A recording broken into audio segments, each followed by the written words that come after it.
Thank you for your time. Each subscription is a sign of support that I truly appreciate. Good Friday, 1865. Washington celebrates Confederate surrender. Citizens dream of peace after 4 years drowning in blood. President Lincoln plans theater tonight. One shadow watches from darkness. John Wilkes Booth waits. His finger will bend the nation's fate. America's nightmare begins now. I wake beside Mary. White House dawn filters through windows. 4 years leading this divided nation carved exhaustion into my bones. Today feels different somehow. I mention death dreams. She dismisses my words. Outside, spring blooms across war-torn Washington while I wonder. Booth's boarding house mirror reflects handsome features twisted by obsession. Famous actor becomes assassin. He opens his diary, pen ready. Our country owed all troubles to him. Justification written before murder, committed. The page waits. His hand doesn't tremble. Madness requires no second guessing. Cabinet meeting. Lincoln discusses Reconstruction with Grant, Stanton, Seward. Heal wounds or punish traitors. The president chooses mercy. Let them up easy, he says quietly. Grant listens, calculating political cost. Their final conversation about binding wounds begins. Nobody knows it ends tonight. Herndon House. Booth gathers conspirators, Powell, Atzerodt, Harold. His plan, simultaneous attacks killing Lincoln, Grant, Johnson, Seward. Decapitate Union leadership entirely. Some hesitate briefly. Booth's charisma overwhelms doubt like stage presence overwhelming audience skepticism. Conspiracy crystallizes. Each man accepts his deadly role. Mary chooses Ford's theater. Our American cousin promises laughter. Grant declines, prior engagement. Major Rathbone and Clara Harris accept instead. 4 years bearing impossible presidential weight demands one peaceful evening. She wants normalcy. Simple pleasure, holding her husband's hand through comedy. Tomorrow can wait. Meet John Parker, Metropolitan Police Officer assigned presidential protection tonight. His record. Screams incompetence, drinking on duty, sleeping at posts, repeated violations. Nobody questions this choice. Fate selects its instruments carelessly. This unreliable man holds Lincoln's life in his unsteady hands while a nation sleeps. Lincoln walks Washington streets without heavy security. Democracy means accessibility, he believes. Citizens approach freely. He shakes hands, exchanges pleasantries, touches grass, feels spring air, see freed people building new lives. These moments sustain him through presidential burdens. Openness will kill him tonight. Booth enters Ford's theater for reconnaissance. Manager recognizes him, celebrated actor, familiar face. He inspects state box, notes door, sightlines, escape route. Drills peephole quietly. Nobody questions his presence. Theater feels like home to performers. Preparation disguised as professional interest. Murder planned in plain sight.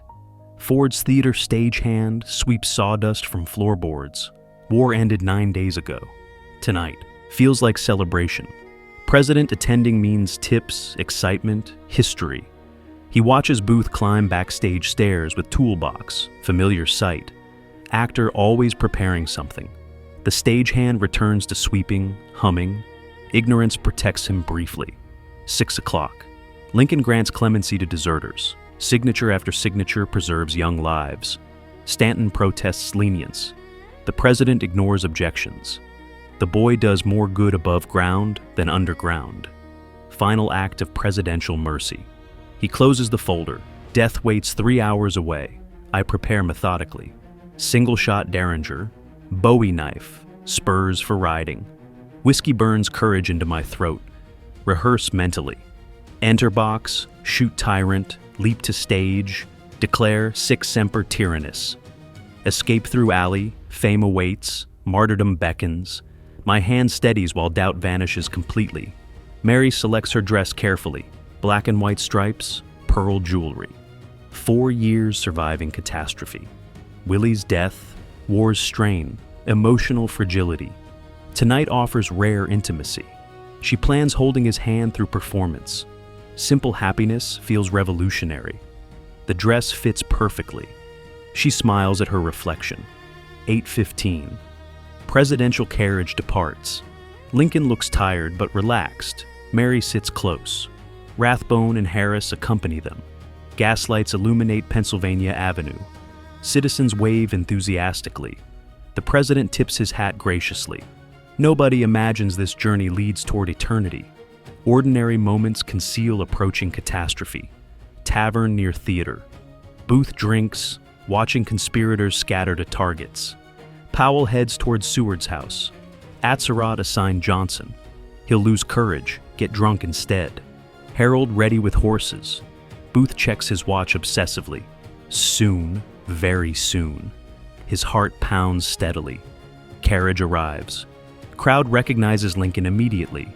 Applause erupts. Orchestra plays Hail to the Chief. He acknowledges ovation modestly. Thus, Lincoln's Rathbone, Harris climb stairs toward State Box. Parker follows, guard who will abandon duty for drink. Every piece aligns perfectly. Murder requires precise coordination. Presidential box decorated with American flags. Washington's portrait watches below. Lincoln settles into rocking chair. Mary takes his hand. "What will Miss Harris think of my hanging on?" she whispers. "She won't think anything," he replies gently. Final tender words exchanged. Laura Keene's comedy unfolds. Audience laughs. Lincoln smiles genuinely. War's weight lifts temporarily. 3 acts progress. He surrenders to simple entertainment. Mary leans against his shoulder. Rathbone and Harris watch stage. Parker abandons post, steps toward nearby tavern. Presidential box stands unguarded. Opportunity opens wide. 10:13, third act. Actor Harry Hawk alone on stage. Line approaches. "Don't know good society's manners, eh? Well, I guess I know enough to turn you inside out, old gal. You sockdologizing. Old man trap." Biggest laugh coming. Booth knows script perfectly. Booth enters through back door. Familiar territory. Stagehands nod recognition. He climbs stairs toward State Box. Pistol weighs heavy. Peephole confirms. Lincoln sits exposed. Profile perfect. Booth opens door quietly. The hinge creaks softly in the darkness, separating before from after. He steps inside. He crosses behind me silently. Rathbone notices too late. Derringer rises. Single shot. Point blank range. Ball enters behind my left ear, travels diagonally through brain. I slump forward. Mary screams. Smoke fills everything. Time fractures. America's future shatters. Single second changes everything forever. Rathbone lunges desperately. Booth slashes arm deeply with knife. Blood sprays across flags. Clara screams. Booth vaults over railing toward stage. Spur catches Treasury flag. Falls 12 feet awkwardly. Shin bone snaps. Pain shoots through leg. He rises anyway. Turns toward audience. Sic semper tyrannis. Limps rapidly. Confusion paralyzes audience. Performance or horror. "Stop that man!" Rathbone shouts from box. Hawk stands frozen on stage. Booth disappears through backstage door. Waiting horse in alley. Despite broken leg, he mounts, rides into night. Assassination complete. Escape underway. Manhunt begins immediately. Dr. Charles Leal rushes forward, 23 years old. Army surgeon. He finds Lincoln unconscious, pulseless. Mary cradles bloodied head. His wound is mortal, impossible to recover, Leal announces. Performs emergency procedures, clears blood clot. Breathing resumes weakly. Minutes bought. Nothing more medicine offers. Cannot move him far. Leal knows death approaches. Soldiers carry Lincoln across muddy street to Petersen boarding house. William Petersen's first-floor bedroom. Narrow bed too short for 6'4" frame, they lay him diagonally. Vigil begins. Nation's fate suspended between heartbeats. Mary collapses in front parlor. Robert Lincoln arrives. Cabinet members gather. Stanton takes command. Gas lamps cast shadows. Doctors monitor failing pulse. Lincoln breathes, barely. Each breath could be last. Outside, rain begins falling. Washington holds its collective breath through darkness. Across town, Lewis Powell attacks Secretary Seward, breaks into home, stabs repeatedly. Seward survives, Steeljaw, brace from carriage accident deflects blade. Powell escapes blood-soaked. Atzerodt abandons Johnson assassination. Conspiracy partially fails. Lincoln's wound alone ensures success. Morning will bring the reckoning. Booth rides through Maryland darkness. Broken leg, screaming agony. Meets Harold at Soper's Hill. Together, reach Dr. Samuel Mudd's house near 4 o'clock morning. Mudd sets Booth's leg without recognizing patient, or so he'll claim later. Fugitives continue south. 16,000 soldiers pursue. Petersen House. Lincoln's breathing grows labored. Doctors apply mustard plasters, hoping to stimulate. Circulation. Nothing works. Brain damage too severe. Mary visits twice. Cannot bear watching husband die. Love. Live one moment to speak. Speak to our children, she begs through sobs that shake the walls. Ministers pray. Stanton organizes investigation. Witnesses describe shooter. Booth's identity confirmed quickly. Telegraph messages alert nation. Newspapers prepare special editions. Outside, crowds gather silently. Rain falls steadily. People wait, pray, weep, while gaslight flickers in windows where the president lies dying. 7:22, morning, April 15th. Breathing ceases. Doctor presses close the president's eyes. Stanton speaks. Now he belongs to the ages. Mary's screams pierce walls. Church bells toll across Washington. Rain falls steadily through the gray dawn that brings no hope, only emptying grief. William Clark, boarder at Petersen House, watches from doorway. His rented room became deathbed for a president, blood-soaked sheets he'll never sleep on. Again. Strangers crowd his hallway. Cabinet members weep in his parlor. Morning light reveals horror. This building will haunt him until he flees Washington, selling it cheap. Manhunt intensifies. Booth and Harold hide in Maryland swamps. Leg infected. Pain unbearable. They cross Potomac into Virginia. Confederate sympathizers provide shelter. Newspapers print names. Reward reaches $100,000. Every law enforcement officer searches while Booth scrawls in his diary, justifying murder with increasingly desperate logic. April 19th. Funeral train departs Washington. 1,600 miles to Springfield, Illinois, Lincoln's hometown. Same route he traveled to inauguration 4 years prior. Reverse journey homeward. Millions line tracks. Cities hold memorial services. Train stops in Baltimore, Harrisburg, Philadelphia, New York. Nation mourns collectively. Booth trapped in Virginia barn. April 26th, surrounded by cavalry, refuses surrender. Soldiers set. Barn ablaze. Sergeant Boston Corbett shoots through wall slats. Bullet severs Booth's spine. Paralyzed, dying, he whispers, "Useless, useless." The assassin who dreamed of glory expires on a porch at dawn, unmourned. Conspirators rounded up systematically. Powell, Atzerodt, Harold, Mary Surratt arrested. Military tribunal convenes. Evidence presented. Verdicts predetermined by national fury. 4 hanged July 7th at Washington Arsenal. Dr. Mudd, others imprisoned. Justice or vengeance? Lines blur when grief demands blood, and the nation obliges eagerly. May 4th, Springfield receives Lincoln's body. 120,000 mourners view remains, more than city's entire population. They come from farms, villages, distant states. Line stretches miles. Final farewell to Savior. Oak Ridge Cemetery, private burial. Willie Lincoln's remains reinterred beside father. Mary wears black 17 remaining years. Mental illness deepens into darkness. Robert commits her briefly to asylum. 1882 claims her. Stroke bringing merciful release from suffering. Tad succumbs to tuberculosis 1871 at 18. Robert alone survives into 20th century, bearing family tragedy silently. Ford's Theater closes immediately. Government purchases building, office space, then storage. 1968 brings reopening as Lincoln Museum and Working Theater. Petersen House preserved across street. Bloodstained pillow exhibited behind glass. Millions visit annually, seeking connection to that vanished moment when everything changed. Booth achieved opposite of intention. Wanted Confederate salvation, instead martyred Lincoln. One bullet elevated controversial politician to secular saint. Emancipation irreversible. Union preserved. South's Reconstruction harshened without Lincoln's mercy guiding it. The assassin's bullet murdered his own cause while guaranteeing the permanence of everything he despised most.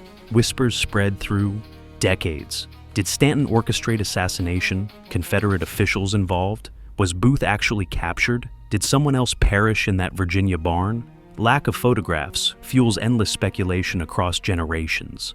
Body buried secretly, exhumed twice, moved repeatedly. Uncertainty breeds mythology where facts should reign. Derringer pistol preserved in museums. Blood-stained pillow displayed. Lincoln's pocket contents, Confederate money, eyeglasses, pocket knife, handkerchief. Library of Congress holds artifacts. You can view objects from that night. Physical evidence anchors memory in tangible reality, making the unimaginable concrete through objects that witnessed what words struggle to convey. Why did security fail? Parker's abandonment? Inadequate protocols? Lincoln's own fatalism? He received death threats constantly, dismissed concerns. Democracy required accessibility, he believed. Refusing fear was presidential duty. He chose vulnerability over safety, and that choice killed him on a spring night when war had ended. Could Lincoln survive with modern neurosurgery? Ball damaged brain tissue irreparably. 19th century doctors did everything possible. Leal's immediate intervention prevented death in theater, gained 9 hours. Modern medicine might add weeks, months, but brain damage guaranteed permanent incapacity. Perhaps mercy arrived swiftly. Assassination reshaped presidential security forever. Secret Service created, protection protocols developed. Today's presidents live in bulletproof bubbles, public accessibility sacrificed for safety. Democracy's paradox: leaders must connect with citizens yet remain protected from them. Lincoln's murder taught the lesson no nation wanted to learn. Theater became taboo for presidents temporarily. Fords closed, actors blamed. Booth's profession suffered suspicion. Eventually, prejudice faded. Theater regained respectability. Now, presidents attend Kennedy Center regularly. Security surrounds them, completely. Box seats scanned for threats, while the past haunts every performance in shadowed balconies. Lincoln's assassination entered American mythology. First presidential murder occurred Good Friday. Religious symbolism irresistible. Savior sacrificed redeeming nation's sins. Martyrdom narrative fits Christian framework perfectly. He perished so Union might live. Resurrection became reunification. Sunday came at Appomattox. Friday brought crucifixion. Booth's infamy outlasted most actors. Name recognition remains high today. Notorious rather than celebrated. His family burned most correspondence afterward. Brother Edwin, famous actor himself, retreated from public life in shame. Some descendants changed surnames to escape the curse, while others embraced notorious ancestry as historical burden. Popular culture obsesses over that night endlessly. Films, books, documentaries, plays. Each generation reinterprets events through contemporary lens. Was Booth terrorist or freedom? Fighter, Lincoln tyrant, or hero? Perspectives shift constantly while lost. Cause mythology portrays Booth as defender, and civil rights era recasts Lincoln as emancipator. William Petersen owned the boarding house where Lincoln expired. Weight of that night crushed him utterly.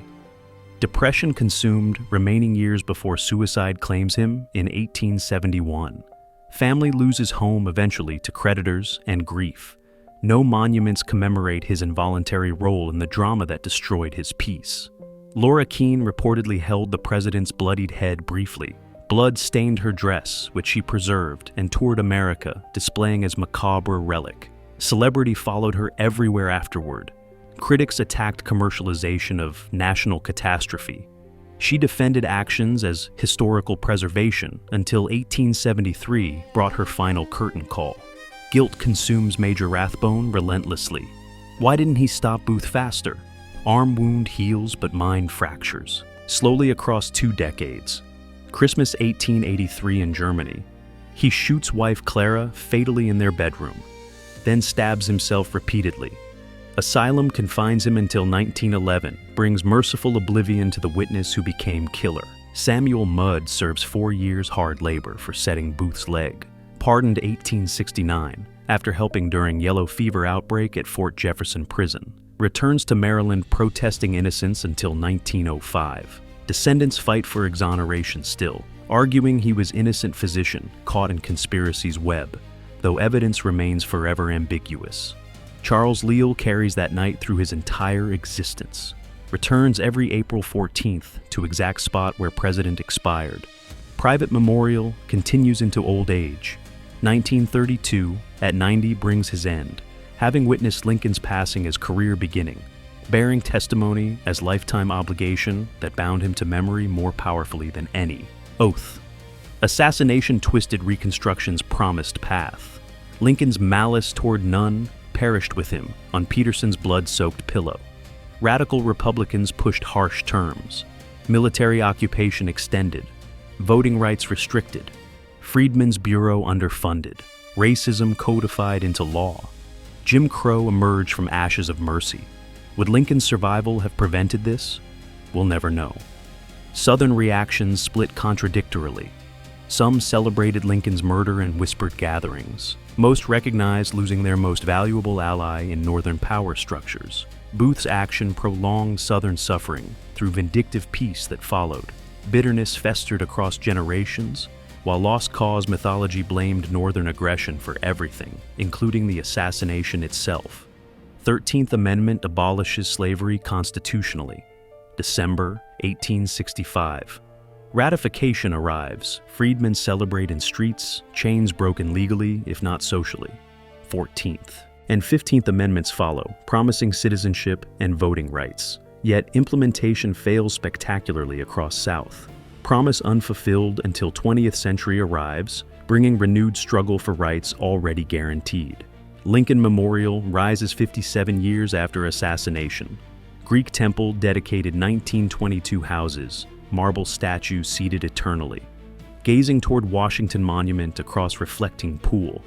Gettysburg Address and Second Inaugural inscribed on walls as sacred texts of civic religion. Pilgrimage site where King later delivers dream speech in 1963, layering meaning upon meaning. Historians consistently rank Lincoln greatest president.